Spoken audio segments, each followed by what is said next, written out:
Jail કાપવામાં જે મજા આવી ને એવી અત્યારે બારે મજા નથી આવતી. પણ કાનાભાઈ જાતે નિર્ણય કરે અને મન ફાવે અધિકારને ધમકાવે, આ કેટલું યોગ્ય?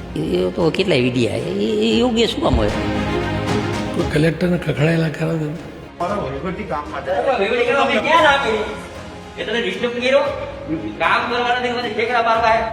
એના હું વાત કરો તમે પૈસા ખાવા દો તો પૈસા ખાવા દીધા કરવું નથી એ બોલે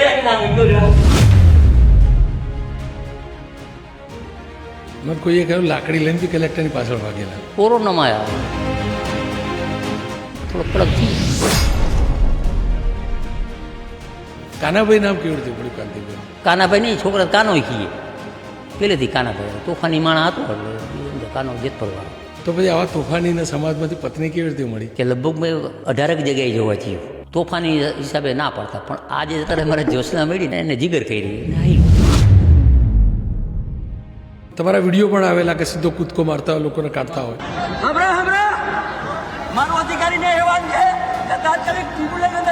પણ એ બ્રિજની ઘટના છે ને બહુ ખરાબ. પણ કોઈ એવું કહ્યું કાંતિભાઈ તો બહુ બધા જીવનમાં બિઝનેસ કરે, બહુ ધંધા કરે. નાનપણમાં મારા 12 ભાગીદાર હતા. બધા વાઈટના કમાય, કડવા પાટીદારોનું મોટું નામ. એમના તરફથી તમને અપ્રોચ નહીં કરાયેલો? કારણ ઘણા પટેલ જો વિઠ્ઠલભાઈ જોડાઈ ગયા, કિરીટ પટેલ જોડાયા વિસનગરવાળા, તો તમને કોઈ રાઘવજીભાઈ આવી ગયેલા, તો તમને કોઈએ નહીં કહ્યું ચલો અમારી સાથે? એક વાર કે તને ગૃહમંત્રી બનાવું, એટલે મેં તો મુખ્યમંત્રી બનાવતો નથી આવું મારે.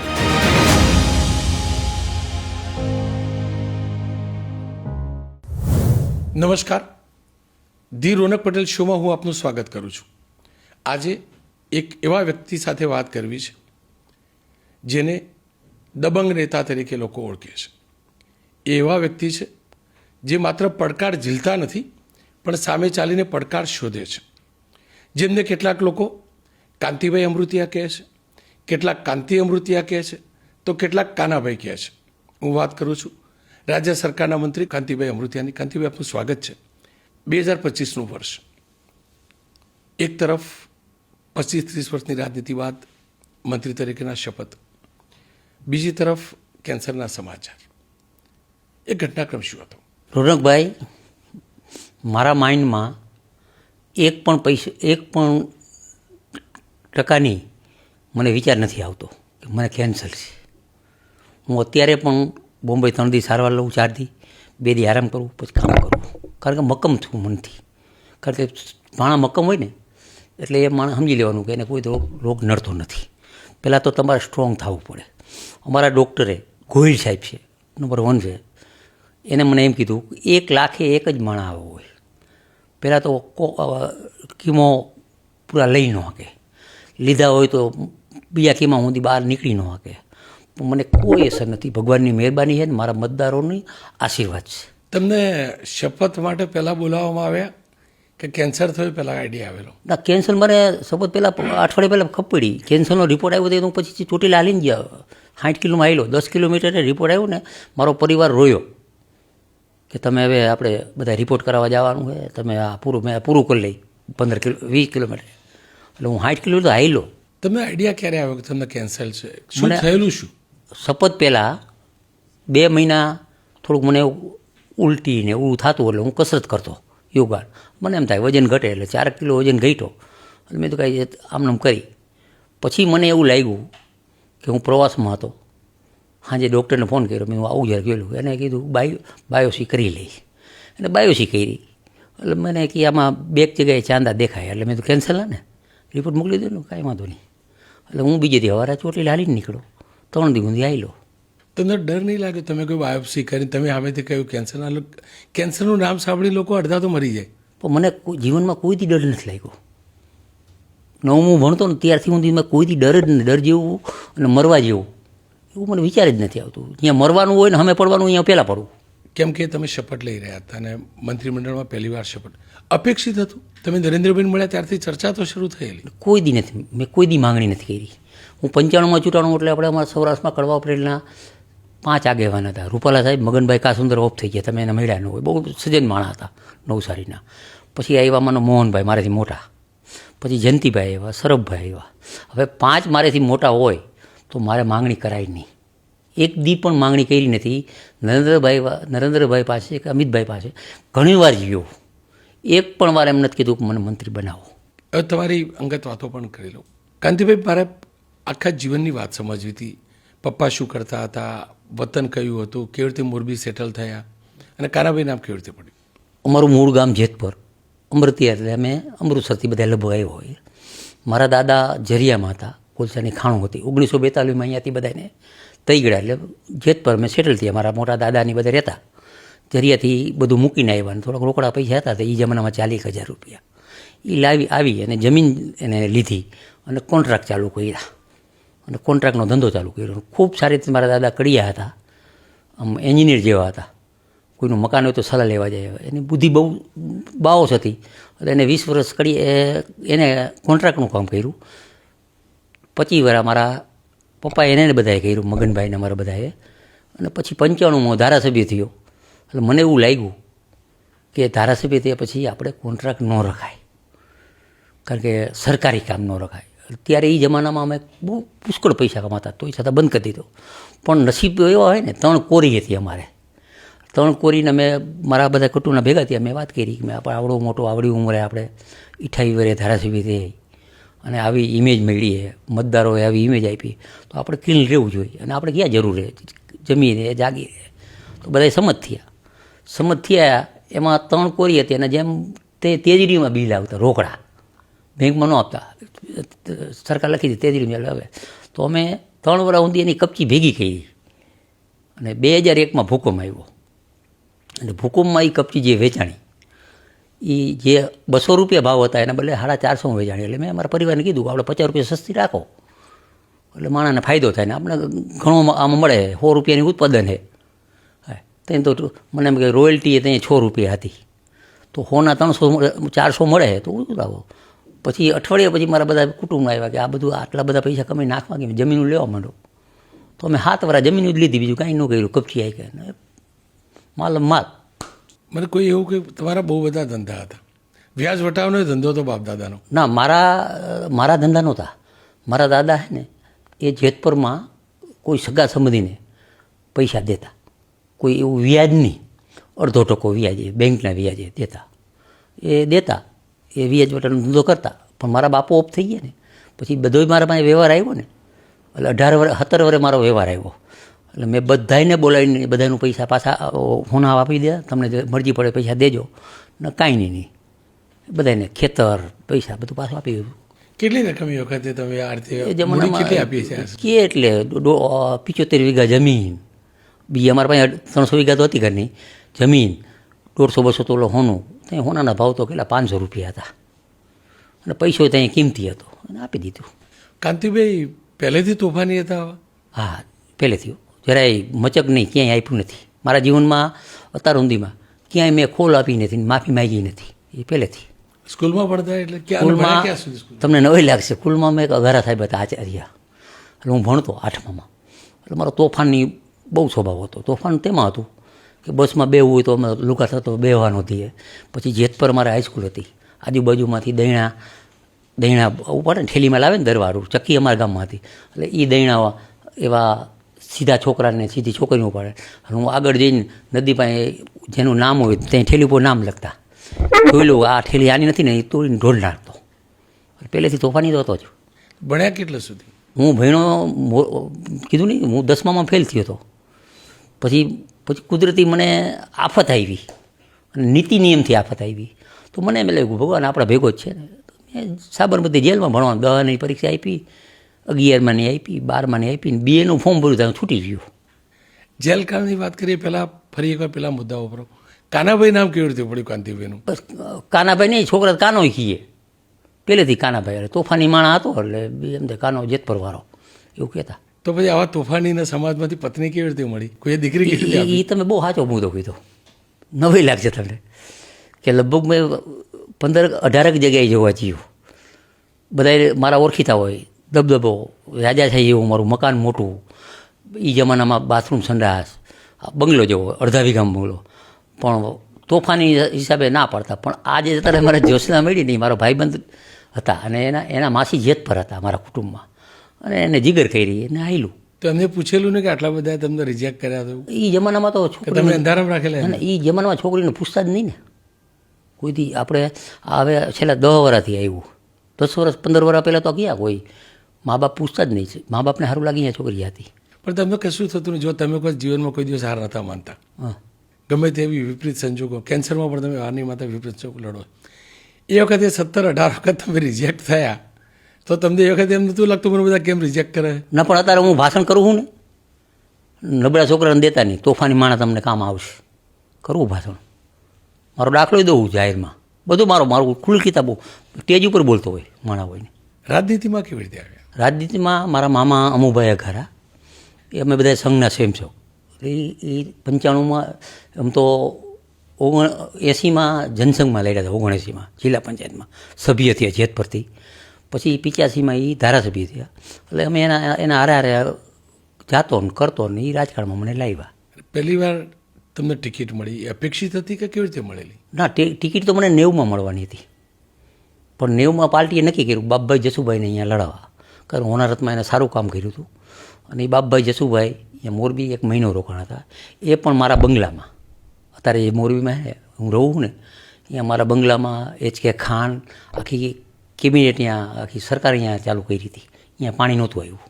તો નરેન્દ્રભાઈ જોડે પહેલી વાર ભેટો ક્યારે થયો? નરેન્દ્રભાઈ તો મારા મામા અમુભાઈની 2 મિત્ર હતા. અમુભાઈ ઓફ થઈ ગયા, નકર અત્યારે 1 થી 5માં હોય ગુજરાતમાં તો નંબર 1 હોય, એટલા ગાંધીવાદી હતા. અને એ 2 મિત્ર હતા. એ જેતપર આવતા, નરેન્દ્રભાઈ આવે, નાથાભાઈ ઝઘડા આવે, કુલકર્ણીભાઈ મધુભાઈ કુલકર્ણી આવે, એ બધા જૂના આવતા. એટલે અમારું મકાન મોટું અને અમારે ત્યાં સિસ્ટમ હતું ઘરે બૈરાનું જ રાંધવાનું. એટલે મારું 10 જણા આવ્યા એટલે સીધું મને ફોન કરી દે, એટલે હું એ બધું જલસો કરાવું બધાને આવે. એટલે હું પહેલેથી મને આ શોખ હતો ખવડાવવા પીવાનો, એટલે ત્યાંથી હું પછી રાજકારણમાં આવ્યો. હવે જો તમે જલસાની જ વાત કરી તો સૌરાષ્ટ્રમાં જલસાના એક તો ફાકી, એટલે વ્યસનના પરિપ્રેક્ષો તો ફાકી હોય. જલસાની બીજી બધી પરિભાષા અલગ અલગ વિસ્તારમાં અલગ અલગ હોય. તમને ક્યારે એવું કોઈ વ્યસન ના થયું? મને મારા જીવનમાં કોઈ વ્યસન નથી. જલસો એટલે માણા આવે, મહેમાન દાંત કાઢવા જાય અને અહીંયા હારે આ જમી અને ત્યાં તો હું અડદિયા, મોહનથાળ, લાડવા, દૂધપાક, એ સિવાય કાંઈ હોય નહીં. એટલે એ રીતે માણો એ 5 મહેમાન આવ્યા તો પછી બીજા જમી અમે, અને આ જલસો મળીને. પણ કાનાભાઈ ઉપર 2 વાર ગંભીર આરોપ લાગ્યા અને જેલ પણ થઈ. 307 પણ લાગી, 302 પણ લાગી, અને એ પણ ભાજપની સરકારમાં 302 તો. કોંગ્રેસની સરકારમાં અમારા મોરબી જિલ્લામાં ચોકી પહેલાં લેતા, એને ચોકી આપણે ન દઈએ ને એટલે એ પોતે જ ચોરી કરવા આવે. ત્યારે વલ્લભભાઈ અમારા ધારાસભ્ય હતા કોંગ્રેસના, અને બાલુભાઈ એક જાડેજા હતા. એની આગેવાની નીચે હું, TD પટેલ, એવા મેં 15-20 છોકરાએ નક્કી કર્યું કે ચોકી બંધ કરાવી. અને ત્યારે મારા પાસે જીપ ખુલી, પિક્ચરમાં જેમ જીપમાં લઈને જઈએ ને, અહીંયા જ્યાં જે ગામમાં જે ચોકી આવી ગયા ને એને તગડી મૂકતા અને મહિનો ધ્યાન રાખતા. ચોરી કરવા આવે તો અમે પકડવા જતા. એમાં માનો ચોરી કરવામાં આવતા અને પકડવા જતા હોય, એમાં માનો દેવળિયા ગામ છે, અહીંયા અમે એને પકડીને માર્યા અને એને ખોટે એની દીકરી, નાની દીકરી ઉપર ફાયરિંગ કર્યું, 307 કરી. તો એમાં પણ અમે નિર્દોષ છૂટી ગયા. નિર્દોષ છૂટ્યા પછી એ પરિવાર જોડે વાત થઈ કરી કોઈ વાર? અરે કુદરત હોય છે જીવનમાં, એક તો લક્ષ્ય રાખવું જ હોય, બધાને આહ્વાન કરવું, બધો હિસાબ અહીંયા દઈને જવાનો હોય. અને હિસાબ સાથે તમે સાચા છો તો તમને ગમે ત્યાં એ હમણાંથી આવશે. એ જ મેં મુસલમાને માળિયાના, એ કોરોનામાં એના વર બહુ બીમાર હતો. કોરોનામાં બહુ મેં સેવા કરી, ઘણી બધી સેવા. જે મારામાં તાકાત હતી, મારામાં આર્થિક તાકાત, બધી સેવા કરી. એમાં એનો વર હાજો થઈ ગયો છે. મારા બંગલે મળવા આવ્યા કે કાનાભાઈ તમારો આભાર માનવા. મેં શું મામા તો તમારા જેવા તો 2000 પલંગ મેં ઊભા કર્યા હતો આખા જિલ્લામાં. તો એમાં આભાર શું માનવાનો? એમાં ના કે તમે ત્યારે જ્યારે હું હતી ને 9 વર્ષની હતી તો મારા ઉપર ફાયરિંગ ઘરનાએ કરી અને તમારા ઉપર ખોટો કેસ કર્યો. ત્યારે પણ તમે સાચા હતા. એ બેને ઇન્ટરવ્યૂ આપ્યું. પણ એ જુઓ 307 તો કોંગ્રેસ વખતે લાગી, પણ 302 તો કેશુબાપાની સરકાર વખતે લાગી. એ શું હતું? કેશુભાઈ મારા ધારાસભ્ય હતા 90માં, 95માં, 90માં.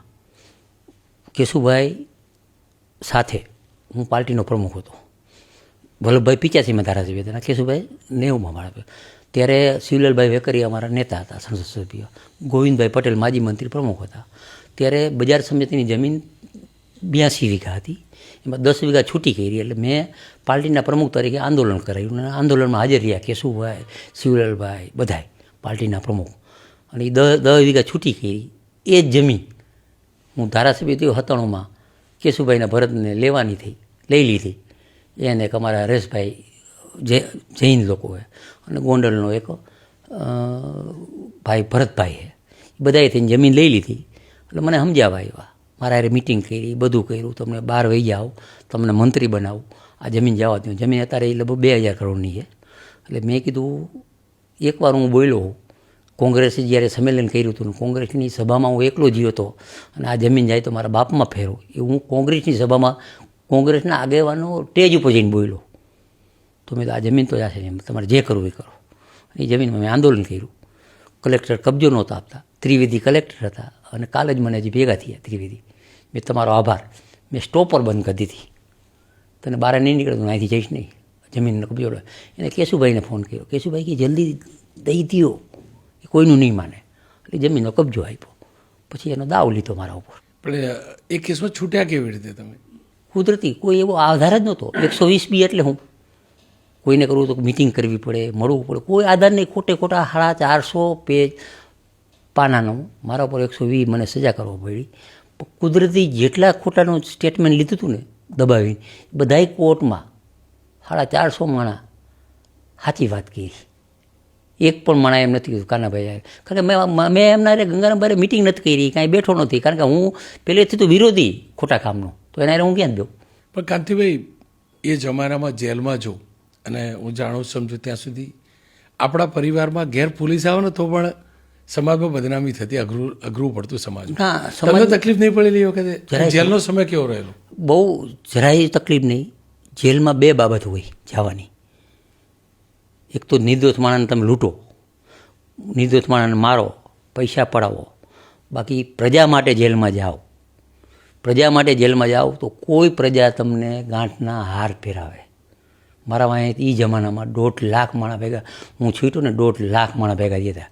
ચોટીલા, હમાકાંઠે, એ ઉમિયાધામ, એમ કરીને 1.5. અને હું મને જેલમાં મોકલ્યો ને કેશુભાઈના ઘર પાસે 80,000 પટેલિયા સૌરાષ્ટ્રના બધાય સમાજના ભેગા થયા હતા મને છોડાવવા માટે. તકલીફ તો પડી છે જેલમાં, તો તકલીફ પડતી. મજા આવી. તમે તમારા માટે જે અત્યારે માનો તમે છો, આ બધા શો કરો, 100 તમે જાતો નથી કરતા, બહુ મોટી વાત છે, મને ખબર છે. કંઈક વહેલા મોડું થાય કે ત્યાં પહોંચવાનું હોય, પણ તમારા જીવનમાં તમે એક નશો હોવો જોઈએ, અને એ નશો તમને છે. અને હું તો ભગવાન પાસે પ્રાર્થના કરું કે રોનકભાઈ જેવા ગુજરાતમાં 50 જણા હોય તો અમને જાગતા રાખે. રાજકારણને જાગતા રાખવા માટે કોણ હોય? મીડિયા હોય. તો જેલમાં ગયા પછી હું જ્યારે સજા થઈ, તરત જ નરેન્દ્રભાઈનો ફોન આવ્યો, ઉપાધિ કરતો નહીં, તું સાચો હું, તને ન્યાય મળશે. અને હું દાંત કાઢતો હતો, તો ચિત્ર લખેલું, આ તો બગીચામાં ફરે. જેલમાં ગયો પછી જોયું બધું, મને રહેવા એક રૂમ અલગ આપ્યો, રહ્યો. અને પછી મેં એમ કીધું કે તમે જેલનું જે આપો ને એ હું ખાઈશ, પણ અમે થોડુંક એમાં તેલને વઘારીને મરચું નાખીને ખાશી અમે. ત્યારે મારા ભેગા અમૃત કાકા હતા પીપળીવાળા, પછી એને મેં મારા ભેગા લીધા. ભાવસીભાઈ રાઠોડ ગામ ભાંગ્યા હતા, એ મારા ભેગા, એ બેયને મેં મારા ભેગા લીધા. એટલે 3 જણા હોય તો મજા આવે ને. તો જેલમાં બેઠા બેઠા મને એમ લાગ્યું, વિચારું 15 દી પહેલાં કાંઈ હુયું નહીં.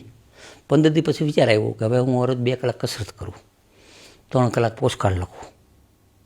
35,000 પોસ્ટકાર્ડ મેં લખ્યા, 35,000. પછી મને એમ થાય કે સાંજે હું નીકળું તે જેલમાં મોટા મોટા પાંડિયન, વણજારા, અધિકારી, વાહાબ ને હંતોકબેન ને જેરાજસિંહ, અનુરૂપસિંહની બધા જેલમાં. હું ચાલુ ધારાસભ્ય, મને ચાલુ રાખ્યો. એ બહુ મોટી વાત છે. આજીવન ત્યાં પછી ચાલુ રાખવો ને એ એક જ માત્ર ભારતનો વડાપ્રધાન નરેન્દ્રભાઈની જીગરથી ધારાસભ્ય ચાલુ રાખેલ. મને થોડીક સુવિધા ધારાસભ્યથી મળતી હતી, પણ હું લેતો નહીં, ફોન નહોતો વાપરતો, કાંઈ લેતો નહીં. કારણ કે મને અઠવાડિયામાં 4 દી મારા છોકરા નાના હતા. મારો બાબો 2 વર્ષનો હતો, બેબી 4 વર્ષની હતી. બેબીને ખબર કે જેલ, એટલે મેં એને પ્રમુખ સ્વામીની હોસ્ટેલમાં મોકલી દીધી આણંદ. એને ખબર, એટલે એને એમ કીધું પપ્પા નોકરી કરે, એટલે એ રીતે અમે જેલ કાપ્યો. જેલ કાપવામાં જે મજા આવી છે ને મને, એવી અત્યારે બહારે મજા નથી આવતી. શું કામ? આપણા જ માટે કરવાનું. આપણે માનો 1 થી 25 વર્ષ સુધી ભણી, કેના માટે? એના માટે, આપણા માટે જ ભણવાનું ને. તો મને એમ થયું હું અહીંયા હવે હું ભણ્યો તો અહીં ગાંડાઈ કરી, ભણવામાં ધ્યાન નથી દીધું, સેવા કરી, બરાબર. તો અત્યારે મેં આ મોકો મળ્યો તો મેં ભણવાનું ચાલુ કરી દીધું. બધા કે જેલમાં જાય એટલે માણસ બદલાઈ જાય, તમે કેમ ના બદલાય? નોબલ નશો છે, સેવાનો નશો છે, કામનો નશો છે, પછી વિચારસરણીનો નશો છે. તોફાન કરવાના નશો? હા, એનો નશો. હજી હાલમાં હું આ 2 વર્ષમાં મેં 140 જણાને પાછાના કાગળી કર્યા. એક જ દાદો, હનુમાન દાદો, સૌજીભાઈ કહેતા, અને હું કહું એમાં કાંઈ તો જ ડેવલપમેન્ટ થાય ને. મોરબીનું ડેવલપમેન્ટ જેવું તો દુબઈ જેવું છે. 3000 ફેક્ટરી, ગમે એ ડ્રાઈવરનો 25,000 રૂપિયા પગાર, રસોઈયાનો 25,000 પગાર, ગમે એને કામ મળે. બહારના 7 લાખ માણસો હોય તો કડક તો રહેવું પડે. આજુબાજુમાંથી બધા આવતા હોય તો એમાં એ નશો હોય. જેલમાંથી બહાર આવ્યા તમે, પછી પરિવારનું શું કહેવું? પરિવારે ના કીધું ભાઈ હવે છોડ દો, બધું મૂકી દો? ભાભીએ ના કીધું બધું બંધ કરો? મારો પરિવાર છોકરો નાના નાના? મારો પરિવાર સ્ટ્રોંગ છે. મારી મધરથી ભાઈઓ બધા સ્ટ્રોંગ છે. કારણ કે ઘરનું વાતાવરણ જેવું ને, નીતિ નિયમનું સ્ટ્રોંગ હોય ને, અને ભગવાનના ભરોસે બધું હાલતું હોય ને, ધાર્મિકને વધારે માનતા હોય. પણ કોઈ એવું કહ્યું કાંતિભાઈ તો બહુ બધા જીવનમાં બિઝનેસ કરે, બહુ ધંધા કરે? હા, હું નાનપણમાં ધંધો કરતો. રોનકભાઈ, તમને નવાઈ લાગશે, જેને જે કેવું એ કરે. નાનપણમાં મારા 12 ભાગીદાર હતા. એ 50% એ કમાય, 50% મને દઈએ. તેલની મિલ, ડોઝર, ટ્રેક્ટર, પિક્ચર દેખાડવા જાય તો અહીં રેલવાળા પિક્ચર હતા, એ દેખાડી આવે. અને એ જમાનામાં 2 રૂપિયા ટિકિટ હતી અને 700-800 રૂપિયા આવે. ઘાટીલા જાય, ખાખરે જાય, મોટા મોટા ગામમાં જાય, અઠવાડિયામાં મહિને 2 વાર જાય. એવા 30 ગામ હતા. એટલે એ પિક્ચરનું કરવું, દુકાને બેવું, દુકાને માણા રાખ્યા હોય, અહીંયા એક માણાને ગોતી લીધો, 15-20 સાયકલો લઈ દીધી, એને રિપેર કરે, પંચર આંધે. એક માણાને ચીચડો કરી દીધો શેરડીનો, એ ચીચડો હાલે, એ રોકડા પૈસા ના આવે, સાંજે ભાગ પાડી નાખવાનું. એવા લગભગ 12 ધંધા હતા. 12 ધંધામાં એ જમાનામાં હું 3,000 રૂપિયા કમાતો હતો 1982માં. બધા વાઇટના કમાય? ત્યાં તો હું વાઇટ ખબર જ નહોતી. વાઇટ કોણ, જે પૈસા આવે ને જમીન લઈ લેતા, પૈસા આવે ને જમીન લઈ લેતા. વાઇટ બેન કેટલી જમીન ભેગી કરી? જમીન તમારા બધા ભાઈઓ નો ભાગ પડે ને. પછી અમે મારા દાદાની 3 ભાઈ, મારા બાપુની બધા થઈને 5 ભાઈ ભાગ પડે. તો એ બધા ભાઈઓ બધાને સુખી છે, બહુ સુખી છે. કેમ કે મચ્છુ દુર્ઘટના થયેલી અને મોરબીમાં બહુ ઓછા લોકો બચેલા. એ દિવસે તમે ક્યાં હતા ને શું થયેલું? હું ત્યારે જેતપર રહેતો, પણ મારો આ વેપારના હિસાબે હું વેપારીને બધાને મળતો સંબંધિત, પણ સંઘનો સ્વયંસેવક હતો. એટલે અમે જેતપરથી અમે 8-10 જણા જતા સંઘના સ્વયંસેવક તરીકે. ત્યારે આ નરેન્દ્રભાઈ ને ચીમન કાકા ને અરવિંદભાઈ ને આ બધાએ આગેવાનો આવતા. અને અમે જે મોડદા ઉપાડવાના હોય, હું આજે ચેલેન્જ મારીને કહું કે મોટામાં મોટું જે મોરબીનું હોનર આવ્યું એમાં જનસંઘે જે કામ કર્યું ને એ કોઈ અધિકારીએ નથી કર્યું, કોઈ નહીં. કારણ કે પશુ એટલા મરી ગયા હતા, માણા એટલા મરી ગયા હતા. ત્યારે અમારી જે ટીમના વડા નરેન્દ્રભાઈની જવાબદારી હોઈ હતી, યંગની મોટા મોટા એ બધા વહીવટ કરતા. શું કરવું, ત્યાંથી હું નરેન્દ્રભાઈના સંપર્કમાં. એવી જ બીજી દુર્ઘટના બની, પણ એ મુદ્દે વાત કરીએ પહેલાં 2017 ઉપર લઈ જાઉં. પહેલી વાર તમે ચૂંટણી હાર્યા 2017ની. કેવા આઘરા દિવસો હતા? ના, કાંઈ નહીં, દાંત કાઢી. હું હાર્યો, ખાલી માત્ર 3400માંથી હાર્યો. આંદોલનનું એપિસેન્ટર મોરબી હતું. 3 આંદોલન હતા, હાર્દિક, અલ્પેશ અને જિજ્ઞેશ. એ ત્રણેય થઈ અને લઘુમતીના મત ત્રણેય થઈને 1.25 લાખ મત મારા વિસ્તારમાં. કેટલા? 1.25 લાખ મત. અમારા 80,000 અમારા. તો હું 3400માંથી હાર્યો. હાર્યા પછી તરત જ મેં બધાને કાર્યકર્તાને અહીંયા મારી અહીંયા બંગલે ભજીયા પાર્ટી રાખી. મેં તો આપણે આ સંસદની ચૂંટણીને કામે લાગી જાઓ. આપણે ધારાસભ્ય હોય કે ન હોય, આપણે તો કંઈ બીજું કંઈ જરૂર નથી, બરાબર ને? તો હું કામે લાગી ગયા. પણ એના પછી તમને જેમને હરાવ્યા બ્રજેશભાઈ બીજેપીમાં જોડાયા, સરકારી મંત્રી પણ બનાવ્યા, ત્યારે તમે ઉમ્મીદ છોડી દીધેલી કે હતી કમબેક થશે? ના ના ના ના, હું મનથી મક્કમ હતો. મનથી મક્કમ હતો. મારે સેવા કરવી છે, લડવું છે. સેવાનું માધ્યમ મોટું હોય મારા પાસે, એને ટકાવવું હોય. સરકારમાં બેઠા હોય, પાર્ટીમાં બેઠા હોય તો કાંઈક નાનું મોટું કામ હોય તો પ્રજાનું કામ કરી. મોરબીનું ડેવલપમેન્ટ હતું. એ મેરજાભાઈ ધારાસભ્ય કોંગ્રેસના થયા, તે 2.5 વર્ષ કોંગ્રેસમાં રહી, નથી ભાજપમાં આવ્યા. પણ ત્યારે મેં કોઈ મચક નથી આપી. કોઈ મારી મસ્તીમાં જ કામ કરતો હતો. એ મંત્રી હોય કે જે હોય, મારે હું કામ મારું કામ કરવાનું. એ તો પણ કેમ કે બીજેપીમાં આવી ગયા, તમારા હરીફને આ પાર્ટી તમારા પક્ષમાં લઈ આવી, તો થાય તો ખરું કે હવે 22માં ટિકિટ મળશે કે નહીં મળે એવું? ના, પણ એવું મનમાં ટિકિટનું મનમાં જ નથી, મંત્રીનું મનમાં ન હોય. ખજૂરિયા વખતે મને શંકરજી બાપુ મારા અંગત સંબંધે મને મંત્રી ત્યાં મેં ના પાડી હતી. મારે એ જ કિસ્સો સમજવો હતો. ખજૂરિયા થયું, તમે ધારાસભ્ય હતા એ વખતનો ઘટનાક્રમ શું હતો ને તમે ક્યાં હતા, કોને જોડે? ત્યારે તમે લગભગ નાના આવીશું. ના, હું જાણતો હતો એ ઘટનાક્રમ. પત્રકારમાં નહીં હોય ત્યારે. પત્રકાર નહોતો, પણ ભરતસિંહ બાપુના જે દીકરા ખરા મારા ક્લાસમેટ હતા, એટલે આખો ઘટનાક્રમ જાણતો. પણ હતું શું? એની વાત કરું હું. જાણી કેશુભાઈ અમારા મુખ્યમંત્રી હતા, તો શંકરસિંહભાઈને એને ઈગો થયો. એટલે શંકરસિંહ બાપુ લગભગ 61 ધારાસભ્યને લઈ ગયા, 61 ધારાસભ્યને. પછી અમારો કેમ્પ હતો, નરેન્દ્રભાઈ કેમ્પના ઇન્ચાર્જ હતા, જયંતિભાઈ બારોટ ને નરેન્દ્રભાઈ. એટલે બધાને અમારે કેમ્પમાં ધારાસભ્યને રહેવું, એટલે તૂટે ઓછા એમ. પણ અમે ને સૌજીભાઈ કોરાટ એમ કીધું કે અમે એના કેમ્પમાંથી લઈ આવશી માણા. એટલે નવાઈ લાગી. એટલે અમે ઓલા તીરકામઠાવાળાને બોલાવ્યા, અમે સૌજીભાઈને અમારી ટીમ. પછી બાપભાઈ બોખરીયા એ વહી જતા, એના ઘરનાને બોલાવ્યા. જેટલા અમારા સંબંધી હતા ને એના મિત્રના બધા ઘરનાને બોલાવીને અમે લઈને લેવા પાછા જઈએ. કેમ્પમાં પાછા લેવા માટે ગયા હતા. રમીલાભાઈ દેસાઈ હતી, બહુ મોડે માળા હતી, જણથી બહુ છે. અમારી તો એ જમાનામાં અમારા કરતાં તાકાતવાળી, પહેલાં એ દોડીને થાય. અમે બધા એવા 8-10 જણા જે અમે ભાજપમાં હતા કે થાપેલા ભૂવા, ત્યાં લડવું હોય અહીંયા લડી. એમાં અમે કેમ્પમાં જ્યાં 2-3 ધારાસભ્ય પાછા લઈ આવ્યા, એટલે જુસ્સો આવ્યો. પણ જો એ વખતે આત્મારામ કાકા હતા અને કડવા પાટીદારોનું મોટું નામ હતું. એમના તરફથી તમને અપ્રોચ નહીં કરાયેલો? કારણ ઘણા પટેલ જો વિઠ્ઠલભાઈ જોડાઈ ગયા, કિરીટ પટેલ જોડાયા વિસનગરવાળા, તો તમને કોઈએ રાઘવજીભાઈ આવી ગયેલા, તો તમને કોઈએ નહીં કહ્યું ચલો અમારી સાથે? કોઈ મને મારો સ્વભાવ જ હતો, બધા જાણતા કે હું સત્તાને મહત્ત્વ નથી આપતો, વિચારસરણીને મહત્ત્વ આપું સ્ટ્રોંગ. એટલે હું મને કોઈ અમને સૌજીભાઈને કોઈ કે બે અમે ભાઈ તરીકે રહેતા. છોકરા સૌજીભાઈ ઓફ થઈ ગયા, પછી છોકરા હું જેને બહાર લઈ જતો મિત્ર તરીકે, હજી પણ એ રીતે. એટલે અમને કોઈ એવું કોઈ ઓફર જ બનાવી હતી. શંકરજી બાપુ એકવાર ટ્રાય કરી, એકવાર કે તને ગૃહમંત્રી બનાવવું. એટલે મેં તો મુખ્યમંત્રી બનાવવું નથી આવું મારે, ના એમાં એ મક્કમ હતા ત્યારે. તો પક્ષમાં બધું કહી દીધેલું ખરું કે મને આવી ઓફર આવી? એવું પક્ષમાં ખબર જ હોય ને, કામ કરતા હોય ખબર, ધ્યાન રાખ. પક્ષ બધું ધ્યાન રાખતા હોય. આ બધું અત્યારે જોયું નહીં તમે, નવું ધ્યાન રાખે તો બધું ફેરફાર થયો ને. ધ્યાન રાખે ધ્યાન ન રાખે તો ફેરફાર થાય. અત્યારે જે છે ભલે નરેન્દ્રભાઈ ને અમિતભાઈ અહીંયા બેઠા, મને તો એને 45 વર્ષનો અનુભવ, એના પરિવારનો અમીર, એની મધર મને દીકરા તરીકે માનતા, બધું પરિવારે. એટલે આ બધું પક્ષ ધ્યાન તો રાખતા જ હોય ને. આ ધ્યાન રાખ્યું નહીં, માઈ ગાવીને દીધું, અત્યારે મારી જરૂર રહી છે. હરકું હાલતું હોય નહીં જરૂર હોય, આપ્યું મને. એમાં પક્ષ પાસે બધી નોંધ હોય. કેમ કે મચ્છુ દુર્ઘટના જેવી દુર્ઘટના ફરી એકવાર બનેલી ઝૂલતા પુલવાળી, એ દિવસ શું હતો? તમે તમારા વિડીયો પણ આવેલા કે સીધો કૂદકો મારતા લોકોને? એમાં શું થયું, હું એક કાર્યક્રમમાં જતો હતો. કાર્યક્રમમાં વિનોદભાઈ, આ બધા મંત્રીશ્રીની બધા કાર્યક્રમમાં હતા, સ્ટેજ ઉપર હતા, જમણવાર હતું, ડાયરો હતો. એટલે મેં એને મહત્ત્વ ન આપ્યું, સ્ટેજને મહત્ત્વ ન આપ્યું, ડાયરાને મહત્ત્વ, જમવાનું મહત્ત્વ. અહીંયાથી નીકળો, મને ખપડી. એટલે હું સીધો અહીંયા પહોંચ્યો. અહીંયા નીચે ઉતરાય એમ નહોતું. પછી આગળથી એક મંદિર છે મચ્છુમાનું, અહીંયાથી મેં ઉતરીને હાલીને આવ્યા. ત્યારે 8-10 જણા અહીંયા ઊભા હતા. કારણ કે એ પાણી છે ને આખા ગામનું ગટરનું પાણી, સ્ટેટ વખતનું ગટરનું પાણી એમાં આવે. પછી એમાંથી નીચે કદરો બેસી જાય અને પાણી ધીમે ધીમે સારું થાય, એ મચ્છું તણમાં જાય. એટલે મને એમ થયું હું આ છોને કહું, એથી હું પડું તો બીજા પડે. એટલે મને એમ થયું હાલો ને પડું, જે થવું એ થાય, ગદરું પાણી ગળી જાય, જે તપતા ધરતા તો આવડે છે.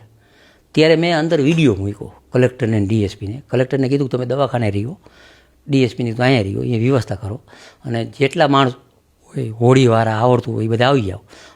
પુષ્કળ માણસ આવી ગયા. 4-5 કલાક અંદર રહ્યો, બધાને કાઢ્યા. લગભગ 35 માણસો બચી ગયા.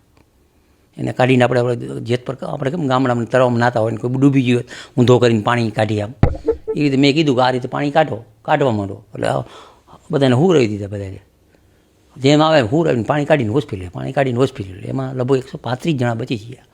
પણ તએ મને ખબર હતી ગટરનું પાણી છે, એમાં હું પડું, હું કહું તો મને ગારું દઈએ કે તમે આમાં પડો, કારણ કે ગામને ખબર. એટલે હું પહેલાં પડ્યો, મારામાં બધા કાર્યકર્તા પડ્યા અને રિવર્સ રીતે બધું કામ ચાલુ થયું. પણ એ બ્રિજની ઘટના છે ને, ઘટના બહુ ખરાબ. 135 જણા મરી જાય, એની ડેડ બોડી, એની વ્યવસ્થા તમે રાતે જો વ્યવસ્થા બધી અમે સારી બધું કરી નાખ્યું. મુખ્યમંત્રી આવ્યા, ઘણા બધા મંત્રી આવ્યા, અને હું તો અંદર મુખ્યમંત્રી આવ્યો તો હું ક્યાંય કોઈ પાસે જીયો નહોતો. મને બોલાવ્યો પછી જીયો. મેં કીધું હું પહેલાં મારું આ પૂરું કામ કરું. છેલ્લે પછી 8 ડેડ બોડી ન મળી, પછી બીજે દીની મળી, ત્યાં સુધી આપણે અહીંયા પાણીમાં રહ્યા. પણ એના પછી પ્રધાનમંત્રી નરેન્દ્રભાઈ એમને કશું કહ્યું નહીં. અને હું એટલે પૂછું, સૌથી પહેલો વિડીયો અને સૌથી વધુ વિડીયો જો વાયરલ થયો હતો તો કાનાભાઈ કૂદકો મારતા હતા કહેતા, અને બધા અમે લોકો પૂછતા હતા એટલે કહેતા હતા કે આટલા લોકો ડૂબેલા, આટલા લોકો ડૂબેલા. નરેન્દ્રભાઈ કશું કહેલું એ વિડીયો જોઈને? નરેન્દ્રભાઈને કલાકમાં ફોન આવી ગયો. મારા પાસે ફોન નહોતો, મારા પીએને ફોન આવ્યો. પછી એક ભાઈ આવે વોડકીમાં મોકલો, મને કે બરાબર બધું બરાબર. મેં તો તારે જેટલા આજુબાજુમાંથી વાહન ને થાય એ મોકલી દો અને બરાબર કામ હાલે અંદર. અમે બધા લાગી જ છીએ અંદર, બીજી કાંઈ ઉપાધિ કરવા જેવું નથી. બનવાનું બની ગયું. 35 જણા બચી ગયા. ત્યાં 60 જણા ડેડ બોડી અમે કાઢી હતી. મેં તો 60ની ડેડ બોડી કાઢી. હજી પણ ઈચ્છા એવું લાગે છે કે હું અહીંયાથી નીકળો ત્યાં ઓછામાં ઓછા 200 માણસ હતા, ઝૂલતા આવતા હતા. એમાં કોઈનો વાંક નહોતો. બહુ અંગત રીતે કહું કે માણા એ કારે એની કેપેસિટી સ્ટેટે જ્યારે એગ્રીમેન્ટ સરકારે એ કર્યું ને તે 25 જણાને આ બધું જવાનું, 25 જણાને આ જવાનું, પછી હિંચકાવાનું. છોકરા કેમ હિંચકાવે? એટલે એ ઝૂલતો પુલ હિંચકો ખાતા. એના બદલે 200 જણા હતા. 35-40 કાઢ્યા અને 135 ઓફ થઈ ગયા. એ બધા કાઢ્યા અને સેવા કરી, મજા આવી. તમારી વાત સાચી, બધા હિંચકો ખાતા હતા, પણ તમે તો ત્યાં સક્રિય પણ હતા. તમને નથી લાગતું કે તે પ્રશાસનની ભૂલ હતી? એનું ઉદ્ઘાટન પણ થઈ ગયું, પ્રશાસનના ધ્યાનમાં પણ નહોતું? જો હું બહુ ફ્રેન્કલી કહું, પ્રશાસને ઉદ્ઘાટન કરી નાખ્યું હોય, એગ્રીમેન્ટ કર્યું હોય, કોઈ પણ માણસને ફેક્ટરી હલાવવા દે તો પછી ફેક્ટરીને એગ્રીમેન્ટ કરીને ભાડે આપ્યું તેની જવાબદારી હોય. હવે જે અહીંયા માણસો છે ને એને 25 જણાને જવા દેવા પડે, ઓપોઝિટ 25 જણા જવા દે, એ માણસોની ભૂલ. એના કોઈ માલિકમાંનો કોઈ છે જયસુખભાઈ, એ શું કરે? એને તો રિપેર કરી નાખ્યો, બધું કર્યું. એને કર્મચારીને કીધું કે ભાઈ 25-50 ન જવાનું હોય. પણ આ તહેવાર હતા ને બધા. પણ જો જયસુખભાઈનો વેપાર તો હતો જ, ભલે સેવાભાવી હતા, એવા પરિવારના હતા, બધું સાચું. એનાથી એમની આવકનો કોઈ ફરક પણ નહોતો પડતો, આ બધું સાચું. પણ એવું પણ કહેવાતું જયસુખભાઈ અટવાયા એટલે બધા પાટીદાર નેતાઓ એમને બચાવવા મેદાને પડે. ના જો તો હા, બહુ ફ્રેન્કલી વાત કરું, જસુભાઈને કલમ જે લાગવાની લાગી છે, કોર્ટે એને છૂટવા કર્યા છે, એની ભૂલ છે, એના માણસોની ભૂલ છે, એને ભોગવવું પડ્યું. ઝૂલતા પુલમાં કોઈ આવક નહોતી. હું જ્યારે ધારાસભ્ય હતો ને તે બંધ પડી ગયો ને તો મહિને ખોટ આવતી, એટલે અમે બંધ કરી દીધું. પછી આ નવેસરથી એને એગ્રીમેન્ટ કર્યો. એટલે જયસુખભાઈને માણસોને અંદર જે જવા દીધા ને એ જ ભૂલ કહેવાય. જયસુખભાઈ કમાવા માટે નહોતું. હું હોય કમાવાનું હોય તો હું મોઢે કહું જયસુખભાઈને, એટલે કમાવા માટે નહોતું લીધું કે ગામને એક આ નજરેણું હચવાય અને આની જાહેરાત થાય. બરાબર. પણ જયસુખભાઈની જગ્યાએ બીજા કોઈ જ્ઞાતિનો કોઈ વ્યક્તિ હોતે, ઉદ્યોગપતિને અનુભવે તો એ બધા રીતે ખુલીને ના ખુલીને આવ્યા જ ને. પાટીદાર ખુલી નથી આવ્યા, પણ કોઈને કોઈ બધા કહેતા હતા. ના હા, બહુ અંગત. હું પણ પાટીદાર છું, લોકોના ફોન આવતા પાટીદાર. મેં પોસ્ટ કીધું, મને ફોન આવતા હતા લોકોના, હવે કેમ પાછળ લાગેલું? મેં પોસ્ટ કીધું, આમાં કાંઈ પણ બોલવાનું નથી, આપણો વાક છે. એક પણ ભેગા થયા નથી, મિટિંગ નથી કરી ક્યાંય, જયસુખભાઈને બચાવવા માટે કંઈ સંમેલન નથી કર્યું, ચોખ્ખી ના પાડી હતી. કારણ કે આ વસ્તુ એવી, હું નીકળું અંદરથી, એ કાયદાનું કામ કરશે, બરાબર, અને એ કાયદાનું કામ કર્યું. તમને લાગે એ દુર્ઘટનાથી કાનાભાઈની છબી બદલાઈ? હું એટલે પૂછું છું, હું જર્નાલિસ્ટ હોવા છતાં એટલું જ જાણતો હતો કાનાભાઈ વિશે કે કાનાભાઈ 307ના આરોપી હતા, 302ના આરોપી હતા, પછી જેલમાંથી છૂટ્યા. કાનાભાઈ તોફાની ધારાસભ્ય, દબંગ ધારાસભ્ય. પણ એ દિવસે મેં વિડીયો પણ જોયો. તમને લાગે એના કારણે તમારી સેવાભાવની જે કાર્ય હતું એ છબી બની લોકોમાં? જો રોનકભાઈ, છબી મારી કાયમી માટે સેવાની છે. રાજકારણ પછી કાયમી માટે બધી જ્ઞાતિના સમૂહ લગ્ન ચાલુ કરાયો હોય અને મુખ્ય દાતા હું હોય. હોસ્પિટલમાં આથી દવા પહેલાં દવા ન મળતી, ઓછી મળતી. મહિને 2 લાખની દવા એટલે 80,000 અમારા પર લેતા.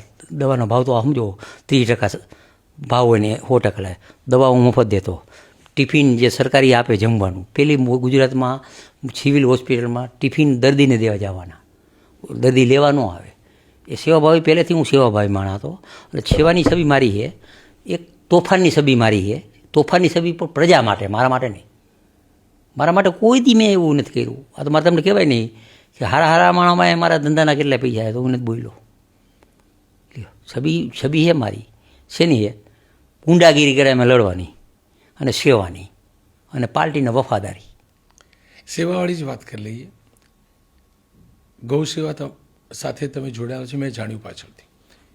એ પ્રેરણા ક્યાંથી મળી? એમને કોઈ એ પણ કહ્યું કે રઝળતી ગાય રોજની એક રાખવાની અને પાળવાની, એ સંકલ્પ શું? 2000 ને જ્યારે આ દેશના વડાપ્રધાન નરેન્દ્રભાઈ જ્યારે થવાના હતા ત્યારે આખા ભારતમાં પ્રજાસર જતા સભા કરવા. ત્યારે વિધાનસભામાં થોડાક દેકારા મહારથીઓ બહુ હતા, કેશુભાઈ, શક્તિસિંહ, શંકરસિંહ બાપુ, એટલે વાહે પડી ગયા હતા. અને હું તો 1982થી સક્રિય, અને બધા ભેગો રહ્યો હોય, નાનેથી મોટો. નાનો હોય એટલે મારે શું હોય, ચા લેવા મારે જવાનું હોય, ખારી લેવા મારે જવાનું, મારા ખીચામાંથી પૈસા વાપરવાનો. એ જમાનામાં 100 રૂપિયા હું વાપરતો. 11 ધારાસભ્ય બેઠા હોય ને, શંકરસિંહ બાપુ, સુરેશભાઈ, કેશુભાઈ, તો હું 100 રૂપિયા વાપરી નાખતો. ખારી દૂધને લઈ આવતો. એટલે એ બધાની કહાની તો આપણને ખબર હોય શું હોય, ભેગું કામ કર્યું. એટલે મેં નરેન્દ્રભાઈનું લાગણીવાળો, હું લાગણી તેમાં મને કે એને 45 વર્ષ એના કુટુંબવાળા હું સંપર્કમાં હું 40 વર્ષથી. મેં એના કુટુંબને કોઈ દી આ તમને હેલ્પ કરી એવું નથી જોયું, બહુ વંગતી તે. બીજું એના પાસે મેં કોઈ દી 200 રૂપિયા જોયા નથી. તો એ મને વિધાનસભામાં થોડોક બોલવાનો મોકો મળ્યો. જે વિષયના હતા, શંકરજી બાબાનો વિષય, કેશુભાઈનો વિષય, બધા વિષયને મૂક્યા. અને બીજેથી વિધાનસભા બંધ થઈ. પછી નરેન્દ્રભાઈને મળ્યા, પંકજભાઈ હતા, પંકજભાઈ નરેન્દ્રભાઈના. મેં તો મને એક વિચાર આવ્યો કે આપણા નરેન્દ્રભાઈ વડાપ્રધાન તો રોજ એક કતલખાને જે ગાયું જાય ને બધી આપણે સાચવવાની, અને વરમાં 360 એટલે 500 ભેગી કરવાની. કારણ કે રખડતી ગાયું હોય ને એનો મરવાનો આંકડો છે ને, એને પ્લાસ્ટિક બહુ ખાતું હોય. પહેલાં અમે અખતરો કર્યું, ગાયુંનું ઓપરેશન કરીને પ્લાસ્ટિક કાઢી, તો પ્લાસ્ટિક કાઢી તો પછી ખાઈ નહોતું રાખતી. એટલે પછી અમે એવું નક્કી કર્યું કે રોજ એક ગાય રાખવી. એટલે અત્યારે અમારા પાસે 5800 ગાયું છે, અને 25,000 ગાયની વ્યવસ્થા કરી નાખી. વૈંડો, ઘા, અમારે પાંજરાપોરમાં 42 વીઘા જમીને 4000 કરોડની મિલકત છે. કેટલી? એક જમીન વેચવા નથી દીધી, એક જમીન એને વૈંડો વાર નાખ્યો, ખેતી કરી ના હતી. ભાઈ 125 વર્ષના થાય ને ત્યાં સુધી ગાય રાખી શકું એટલી મારામાં અને મારા કાર્યકર્તામાં શક્તિ છે. પૈસો અમારે કોઈ ભાઈ આપવો નહોતો. મારા હગાવાલા છે ધંધામાં, મારા ભાઈબંધ દોસ્તાર એવા અમે 100 સભ્ય. હું 1 લાખ દઉં ને તો એ 2 લાખ દે, 3 લાખ દે. એટલે મારો તો 1% સહાય છે, પણ ઇમેજ મેળવી સેવાની. પણ કાનાભાઈ, સેવા તો બધું બરાબર, પણ કાનાભાઈ જાતે નિર્ણય કરે એને મન ફાવે અધિકારને ધમકાવે, આ કેટલું યોગ્ય? કોને ધમકાય પેલા એ કહી દો. અત્યારે પણ યોગ્ય જ છે. કોને ધમકાયા? એ તો કેટલાય વિડિયા. એ યોગ્ય શું કામ હોય? પ્રજા માટે હોય ને, અતિ હોય. બધા અધિકારી ખરાબ નથી હોતા, પણ આપણે ખરાબ નહીં ગણી. તમારા સેક્રેટરી જોવો ને, મેં એવા સેક્રેટરી જોયા કે તમને કહું નવાઈ લાગશે. ડૉક્ટર અમારો સેક્રેટરી મોરબી રાજકોટ કલેક્ટર હતા. મારો 125 વીઘાની બિન ખેતી હતી ગામ વચ્ચે. કેટલી? પણ બિન ખેતી મેં એવી મૂકી, ત્યારે નિયમ હતા 40 ફૂટના રસ્તા, 30 ફૂટના, 50 ફૂટના રસ્તા, 35 ફૂટના રસ્તા, 45 ફૂટના રસ્તા, સાર્વજનિક બધા રોડ ઉપર મૂક્યા. મેં એક પૈસો નથી આપ્યો, એની મેરા ઘરે ફાઇલ આવી ગઈ. એવા અધિકારી છે રાજેન્દ્ર, ડૉક્ટર રાજેન્દ્ર. એ અધિકારી એવા છે, એવા ઘણા અધિકારી હારા છે. પણ આપણે શું નબળા અધિકારીને ગણતા હોય અને નીચે બધું જે ગોઠવતા હોય એ બધું જોતા હોય આપણે. કોઈ કલેક્ટરને ખખડાયેલા ખરા તમે? એ તો ગણી તો કેટલું મેળ ન પડે, એ મેળ ન પડે. એ તો બધું રૂટીન છે. મને કોઈએ કહ્યું લાકડી લઈને બી કલેક્ટરની પાછળ ભાગેલા. એ કોરોનામાં માણસ મરતા હતા, શમશાનમાં જઈ ગયા નહીં, દવાખાનામાં જઈ ગયા નહીં, માણસ બહાર રખડતા હતા, મળતા હતા.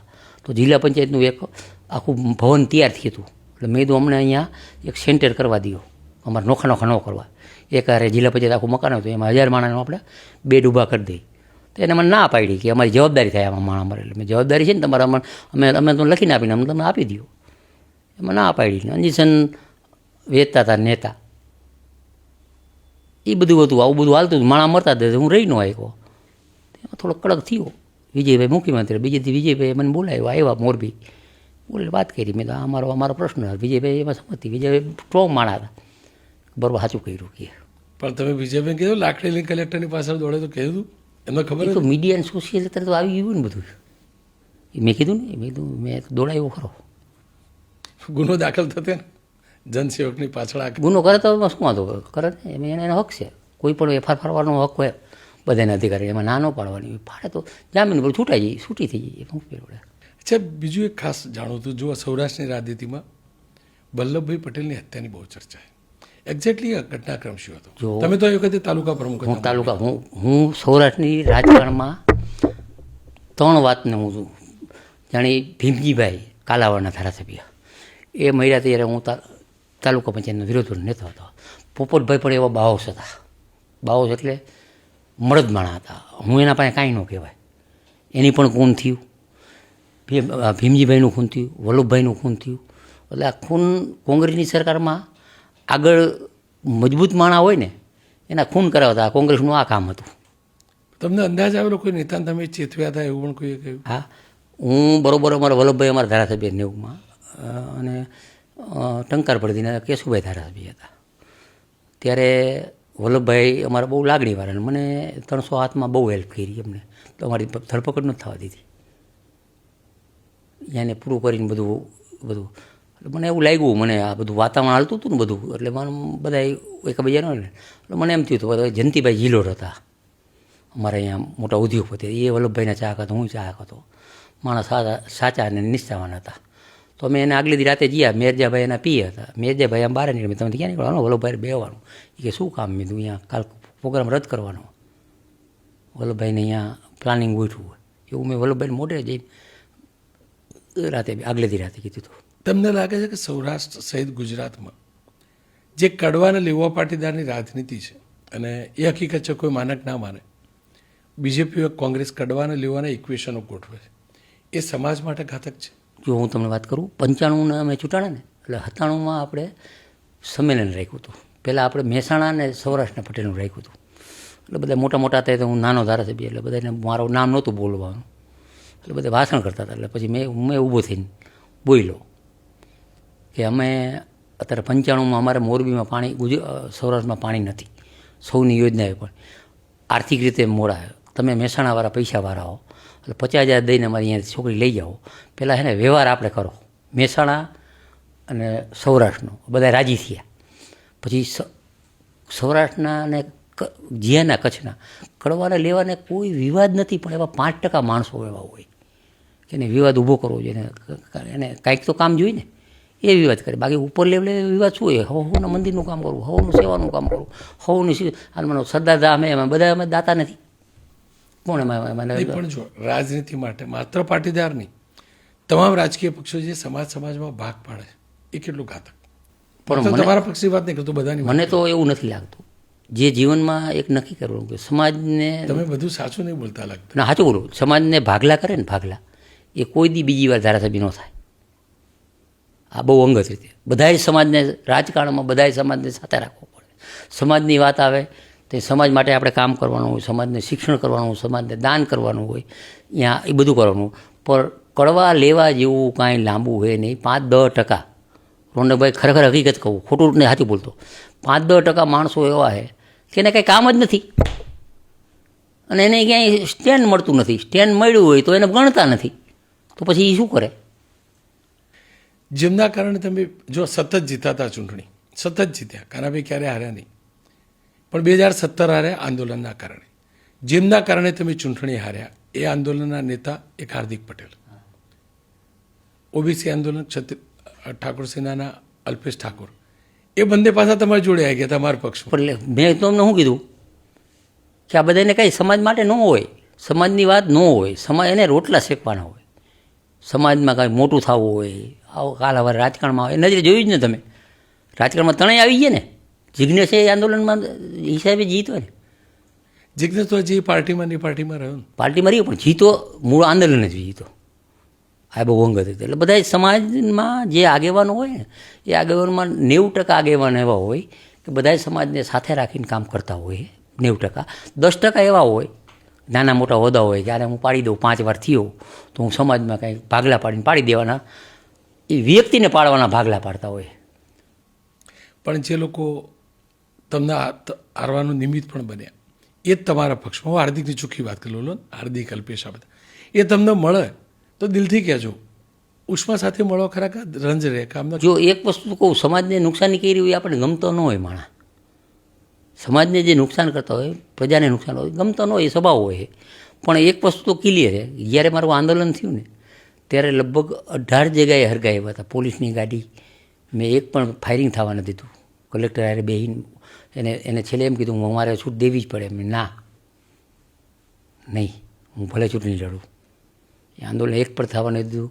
જેના બધા એને ગાડી મોટરસાઇકલ હતા મેં એને છોડાવ્યા અને એનું મેં કામ કર્યું, એના ફળે.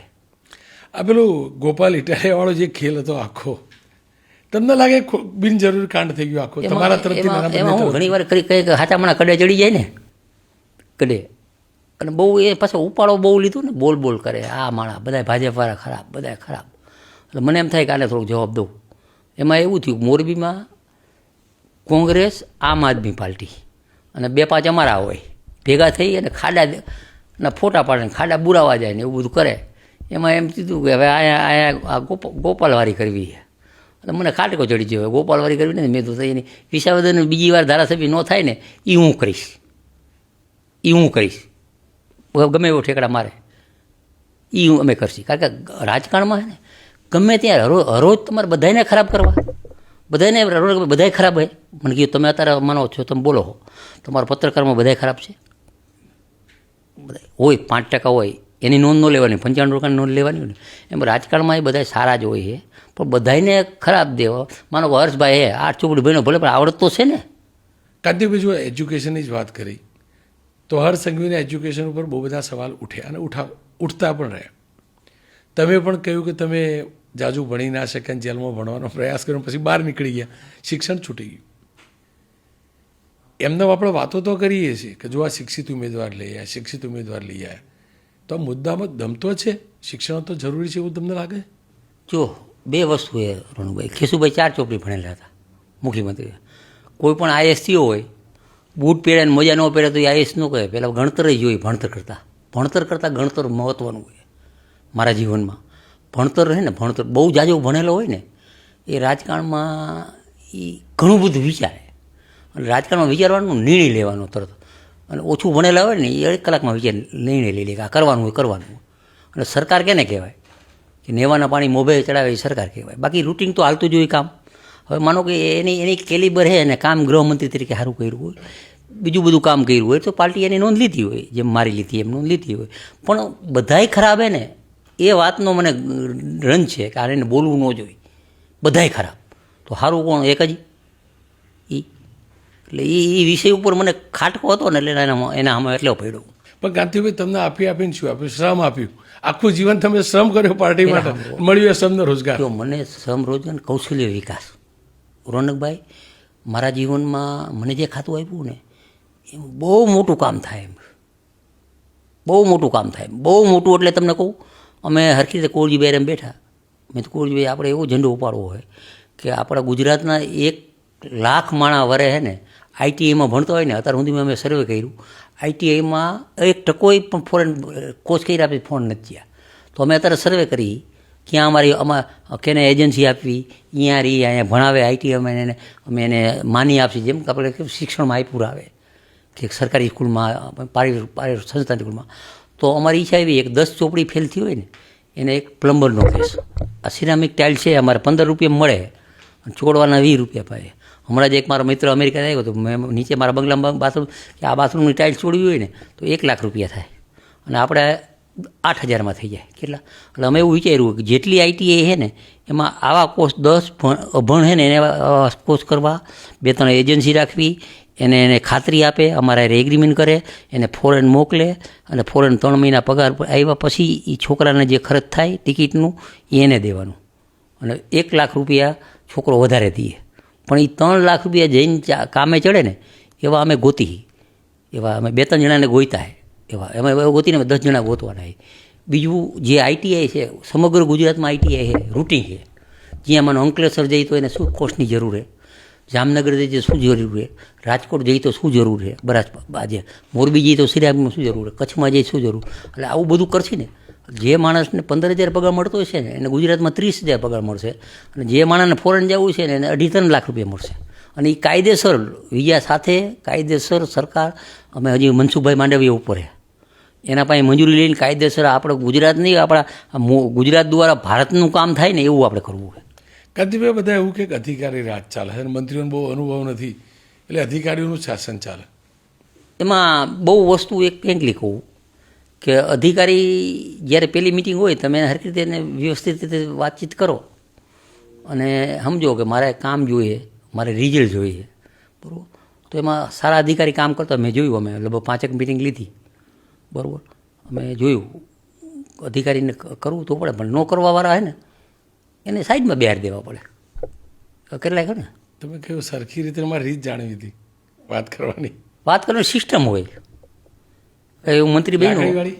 ના ના એવી લાકડીવાળી ન. મારે હું મંત્રી બન્યો તો મારે આટલું તમારા પાસે રિઝલ્ટ જોઈએ.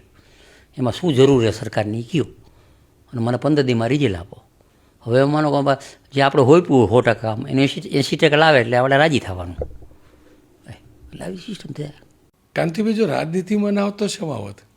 તો હું બિઝનેસમાં સૌથી મોરબીમાં સિરામિકનું કારખાનું 3જું મારું હતું, ડિવાઇન. કેટલા 86માં મારું કારખાનું હતું ટાઇલ્સ બનાવતા. ત્યારે અમે બોક્સ 280 રૂપિયામાં વેચતા, અત્યારે એ બોક્સ 100 રૂપિયામાં વેચી. કારખાનું હતું મારું, ઉદ્યોગપતિ હતો. 27માં ચૂંટણી લડવાની ઈચ્છા કરી? પાર્ટી નક્કી કરે. પાર્ટી જે નક્કી કરે એમાં પાર્ટી સત્તા હોય કે ન હોય, વિચારસરણીને સ્ટ્રોંગ છીએ એટલે એમાં પાર્ટી નક્કી કરે. જો બધા આવું કે કાંતિભાઈ, પણ નેતાનો તો દિલ દિમાગ અલગ જ હોય. હું બોલાવવા માગું તો બોલાવી નહીં શકતો. ના પણ તમે હું સમજો, તમારામાં મારામાં ને તમારામાં બીજું ફેર છે. મને મંત્રી મળે તો બંગલો મળે, એક વસ્તુ. માણસો મળે, ગાડીઓ મળે, તો એ તો મારે જોઈએ એથી જાજુ હોય. બીજું સેવાકીય મારે પણ ફોર્મ છે. સત્તા લઈને મારે કોઈ જમીન છૂટી કરાવીને જ જાવી, ખોટા કામ નથી કરવા. તો હોદો હોય કે ન હોય, મંત્રી સી તો મંત્રી જેવું રાખવાનું જ નહીં. આપણે મંત્રી સી જ નહીં. એટલે તમારા મનમાં તમને માનસિક ઈગો થાકી જાય. એકવાર તમને સત્તા મળ્યા પછી તમે ઈગો આવી જાય. હું ધારાસભ્ય થઈ ગયો ને તો એને આખું કુટુંબ, મારું આખું કુટુંબ, અમે મારા હારાના કુટુંબ બધાય મોરબી રહી, પણ એક અધિકારી મારા કુટુંબના માણસોને ઓળખે નહીં. મારો બનેવી આમ પોલીસ દંડ કરે ને દંડ ભરી દે. એક પણ લાભ કુટુંબને નહીં લેવાનું. બિઝનેસ કરો ને, માઇન્ડ હે હાઈ ક્લાસ છે. નહીં, પણ પરિવારના કોઈ સભ્યને રાજનીતિમાં રસ હોય, ચલો તમારા દીકરાને રાજનીતિમાં રસ છે અને એનામાં કેલિબર રાજનીતિમાં આવે તો ખોટું શું એમાં સમજાવો? એમાં એને એ આવે તો એને પોહાય. અમે રાજનીતિમાં આવે તો એ જરૂર છે, આવે તો દેશ માટે. શું કામ કે આર્થિક રીતે અમે સુખી. અત્યારે જ મેં એને 1 વર્ષ થયું 6 બિઝનેસ હોય પાસે, 3 ફેક્ટરી અને 3 સ્કૂલો, બરાબર. 6 બિઝનેસના પૈસા આવે એ તારે અહીંયા મોરબીનો પગાર દાન પૂન કરવાનું. બીજા ધંધાના પૈસા મારા પાસે છે. કાંતિભાઈ, જો આખા કલાક 1.5 કલાકની વાતમાં એક વાત હું સમજ્યો કે તમે બહુ ફર્યા, બહુ ફર્યા, બહુ મથ્યા. ઉદ્યોગને ન્યાય આપ્યો છે, રાજનીતિને ન્યાય આપ્યો, સંબંધોને ન્યાય આપ્યો, ખેતીને ન્યાય આપ્યો. પણ ફરીથી આવું, તમને 17 પાત્રો રિજેક્ટ કરીને 18મા પાત્રએ તમને પસંદ કરેલા. તમને નથી લાગતું કે તમારી આ જે વૃત્તિ હતી રાજનીતિની, ફરવાની, સિવાની, એના કારણે તમારી પત્ની શોષાવવું પડ્યું, ભોગવવું પડ્યું? મારી પત્ની સ્ટ્રોંગ છે મારાથી સ્ટ્રોંગ છે. કારણ કે ભેગા રહ્યા હોય ને, અને મારા સ્વભાવ પ્રમાણે 40 વર્ષ ટકી એ મોટી વાત છે ને. મારી પત્ની, મારો પીએ 35 વર્ષથી એ સ્વભાવ મારા જેવો જ સ્ટ્રોંગ છે. ખોટા માણસ ઓળખી જાય, માણસોને ઓળખે. ચાલુ ધારાસભ્ય જે હોય ને એ જે ઓળખતા ને એટલા જ મારા ઘરના ઓળખતા હોય. નહીં, પણ તમે એમને તો નુકસાન કર્યું ને? ના, નુકસાન નથી કર્યું. કેમ? એ ખુશ છે. મારો જેવો જ સ્વભાવ એટલે ખુશ હોય ને, બહુ ખુશ છે મારા જેવો. માનો કે એનો બર્થડે હતો તો અમે દવાખાને હતા બોમ્બે, તો અહીંયાથી એને પ્રથમને ફોન કર્યો કે આપણે યુધિનંદન ગૌશાળા છે આપણા, અમારા ભાઈ જેવા સંબંધી, અહીંયા 400 મંદબુદ્ધિને એના કપડાં લઈ દો, જમાડી આવો. તમારી પત્ની પર તો રાજનીતિમાં હતા ને, એમને કેમ ફરીથી વિધાનસભામાં ના લાયા તમે? 95માં એ જિલ્લા પંચાયતના ચેરમેન હતા. અનિતા કરવાલ હતી ને ત્યાં એ ડીડીઓ હતી. 95માં ચેરમેન. પછી બીજી વાર જ્યારે હું અંદર હતો તો એને ટિકિટ આપવાના જ હતા, નક્કી થઈ ગયું હતું. તો હું ટાઈમે છૂટી ગયો. એને નસીબ નહીં ને. એનું નસીબ નહીં, તમારું નસીબ એ તમને મળે. નકર હું અંદર હોત તો એ ટિકિટ લઈને આપવાની જ હતી પાર્ટી. અંત તરફ જો એ પહેલાં 2 સવાલ પૂછી લઉં. કાંતિભાઈ અમૃતિયાથી જાણે અજાણે કરાયેલી કોઈ ભૂલ જેને એમને પશ્ચાતાપ હોય કે મારાથી આ ખોટું થઈ ગયું છે? મારો ભૂલમાં તો ગમે ત્યારે હું દંડો લઈ લઉં છું. પ્રજા માટે લીધો એટલે મને ભૂલનો અફસોસ નથી. એક ભૂલ મને એ થઈ હતું, જેલમાં ગયું ને પહેલાં 15 દી, કે મેં કાંઈ ખોટું નથી કર્યું, કાંઈ કોઈ લીધું નથી. 30 વર્ષથી હું સેવા કરું. કુદરત નહીં ન આપે તો હાલે નહીં, કુદરત ગણાય નહીં. અને પછી મને એ મેં ભગવાન પાસે પ્રાર્થના કરી બેન સવારે 1.5 કલાક એવું. પછી મેં કીધું હવે મને સાચો રસ્તો દેખાડ. મને જેલમાં તો પૂરી દીધો, આજીવન કેદ છે, 14 વર્ષની કેદ છે. કાઢે ન કાઢે તો ભગવાન કાઢે, આખી સરકાર સામે. તો એ મને એમ થયું કે ખોટો મને પૂર્યો છે. અને કુદરતે પણ એનો ન્યાય પણ મને આપ્યો. કાંતિભાઈ અમૃતિયાનો કોઈ એવો સંકલ્પ કે હું મારા જીવનમાં આ કાર્ય તો કરીશ જ અને આ કાર્ય નહીં જ કરું તો એ કઈ બી વાતો હોય? મારા જીવનમાં એક સંકલ્પ છે કે મોરબી જે અત્યારે છે એથી કેમ સારું થાય. મને હમણાં હું ભૂપેન્દ્રના ટાઈમ લઈને 600 કરોડના કામ ક્વોલિટી થાય, ગુંડાગીરી ન થાય, સેવાકીય પ્રવૃત્તિ. મેં હમણાં વાત કરી કે નરેન્દ્રભાઈ 110 વર્ષ હું જીવે ને એનું આખું મેં પશુનું પ્લાનિંગ કર્યું અને હું અત્યારે નમો વન બનાવું. એ મારી પાંજરાપોળ ટ્રસ્ટની જમીન, એમાં 10 લાખ ઝાડવા આવ્યા. અહીંયા હું માનવ મંદિર બનાવીશ અને 1000 માણસો અહીંયા રહેવા આવશે અને આયુર્વેદિક સારવાર ટ્રસ્ટ દ્વારા કરશે અને સારી રીતે રીએ, ભજન ગાય અને યોગા કરે. એવું એક મારો લક્ષ્ય છે. છેલ્લે કોઈ એવું કાર્ય કે નહીં જ કરું તો એ કયું કાર્ય હોય? હું મારા જીવનમાં કંઈ કરવાનું મારે રહેતું જ નથી, કરવાનું જ નથી કંઈ. શું કામ? મારે રૂપિયો જોઈએ 3 રૂપિયા આપે સરકાર, પાર્ટીમાં ઇમેજ છે, ઉપર ઊંધી ઇમેજ છે, બધું બરાબર, પ્રજામાં ઇમેજ છે. માણસ ઉપર એટલે કોણ? ઉપર નરેન્દ્રભાઈ, અમિતભાઈ, જેપી નડ્ડા, બધા સંઘના માણા. તો જીવનમાં કરવાની જરૂર શું મને કહો છો? તમે છો રોનકભાઈ, આટલા 100 કર્યા, એક દી નથી ભાંગ્યો, તો તમારા જીવનમાં એવા 10 કિસ્સા થઈ છે ને મારે નહીં પહોંચવું. બિલકુલ. તો મારા જીવનમાં એક જ લક્ષ્ય કે મારું જે મોરબી છે ને, આખું ભારત 35 દેશમાં માલ જાય અને આખા ગુજરાત નહીં, આખા ભારતના માણસો અહીંયા કામ કરવા આવે, હજી આથી વધારે રોજીરોટી મળે અને વધારે ડેવલપમેન્ટ થાય, એ મારું લક્ષ્ય. કાંતિભાઈ, તમારું નામ કાનો, લોકો કાનો કે તમને લાગે નામ યથાર્થ મળી ગયું તમને? ના, મને મજા આવે, કુદરતી મજા આવે. કાલે હું નામની વાત કરું, કાનાને આપણે કૃષ્ણના કાનો કહેતા હોય, એની જોડે સરખામણી કાલે આપણે આ કાર્યક્રમ જોયો એમાં કાનો જ હતો ને, કાનો તો ગમતો નામ હે ને. બીજું ઘર્ષણ મારે શું કામ થાય ખબર? એક પાણીમાં ઘર્ષણ થાય, ઢાંકીથી પાણી આવે 150 કિલોમીટર, માળિયાઈ ઢાંકીથી આવે, હાદુરકાઈ ઢાંકી આવે, મચ્છુ બેમાંય ટાંકીમાં આવે. એટલે આગળ બધા એવા ગામ માથાભારે હોય ને, બખનડી મૂકે, ગેટ ઊંચા કરી નાખે, એટલે કંઈ કેનાલ ઉપર જવું પડે, અધિકારીને થોડા કોલા કરવા પડે. આ બધું આવું અમારા આવા વિઘન આવતા હોય. તમને ક્યાં લોકો કાનાભાઈ માથા ભારે એવું? પહેલેથી હું એટલે કહીએ જ ને, છાપ સુધરીને અત્યારે હું એમ કહું કે હું કંઈ કરીશ નહીં. પણ છતાંય હવે મંત્રી બન્યા પછી થોડુંક હવે કલમથી કામ થાય. પહેલાં લાગણી હતી. હા, પહેલાં અમારે સંકલનમાં પ્રશ્નો પૂછવો પડે, દેકારા કરવા પડે, એ બધું હવે તો મંત્રી નરેન્દ્રભાઈ અને અમિતભાઈ બનાવ્યા તો કલમથી બધું કામ થાય. એક અંતિમ સવાલ, કેન્સર સામે લડવાની અંદરથી કેવી પ્રેરણા મળે? જો આત્મબળ હોય તો. હું એટલે પૂછું છું કે તમારાથી બીજા લોકો જે પણ પીડિત છે એમને પ્રેરણા મળે. હું સમગ્ર ભારતના જેને જે કેન્સર હોય એને 50% તમારે હાજુ થવું હોય તો મનથી મક્કમ કરો કે મારા શરીરમાં કાંઈ નથી. અત્યારે રોનકભાઈ, મારા શરીરમાં એક દી પણ દુખાવો નથી કેન્સરનો. આટલા ડોઝ લીધા, ખાવું, લિક્વિડ પીવું, ખાવામાં થોડી તકલીફ પડે પણ 2 કલાકે લિક્વિડ પીવું, પણ મનથી મક્કમ હશે ને તો એને કોઈ દિવસ તકલીફ નહીં પડે. બીજું, જે પણ સારવાર લે એને મારો એક સંદેશો હોય કે સારવાર લીધા પછી તમે સ્ટ્રોંગ હશો તો તમે પૂરેપૂરો ડોઝ લઈ આપશો, નકર લઈ નહીં આપો. એક સ્ટ્રોંગ થવાનું. બીજું મારા વિષયમાં ઓર્ગેનાઇઝ ખેતી જે આપણા રાજ્યપાલ કરે એના આધારે જે દવાઓ, ખાતર બિયારણ વપરાય. ખાતરની વાત કરું, હું 86માં મંડળીનો પ્રમુખ હતો, જૂથ મંડળીનો. સહકારીમાં હું હતો, પણ સહકારીમાં મને એમ લાગ્યું આ ભતું ને ભજીયા મારે નથી ખાવા. ત્યારે અમે મારી મંડળીના 4 ગામની મંડળીમાં એક મેટાડોર ખાતર આવતું, એક મેટાડોર નહોતું વેચાતું. અત્યારે 30 ગાડી ખાતર આવે. કેટલું મોટી હો, ટેલર 30 ટનની. એટલે આ બધું ખાતો, દવા, એના હિસાબે ઘણા બધાને, અને વ્યસનવાળાને 20% જ કેન્સલ થાય. વ્યસન વિનાના 80% કેન્સલ થાય. એનું કારણ એ કે ઓલાનો તો હાડકા મજબૂત થઈ ગયું, વ્યસનથી સાહેબ અંદર બધું સ્ટ્રોંગ થઈ ગયું, કાંઈ નડે જ નહીં. એટલે વ્યસન વિના જે કેન્સલ થાય એનો મારો સંદેશો આજે રોનકભાઈ તમારા દ્વારા કે સમગ્ર મનથી મક્કમ રહ્યું. તમે તમારું કામ કરો, હાલવાનું કરો, થોડું ઘણું કામ કરો. ડૉક્ટર બીજા ડોઝમાં કહે છે, ડૉક્ટરે મને એમ કીધું ગોયલ સાહેબે 1,01,000 માણસ તમે હો અત્યારે, એક દી પણ મોડા નથી પડ્યા, સીધા તમે કાર્યક્રમમાં ચાલુ કરી દો, જાઓ, બરાબર. પણ મેં કીધું મનથી મક્કમ રહેવું હોય ને તો રોગ શું ગમે આગળ હોઈ જાય. એટલે મનથી મક્કમ છું. કાનાભાઈ, આપ મસ્ત રહો, સ્વસ્થ રહો, ખૂબ ખૂબ શુભેચ્છા. અને તમે જેમને માનો છો એ હનુમાન દાદા આપને સ્વસ્થ રાખે એવી પ્રાર્થના. રોનકભાઈ, આપનો પણ આભાર. પહેલી વાર આવી રીતે કલાક હું બેઠો હું, પ્રેમથી લાગણી છે કે તમારા જે શો જોઈ મારો પરિવાર લગભગ હું બોમ્બે તમારો શો જોતો હોય અને ઘણીવાર તમને ફોન કરતો હોય. અમારા વક્તા સારું બોલતા હોય, સાચું બોલતા અને સારું બોલતા એને હું ફોન કરતો હોય.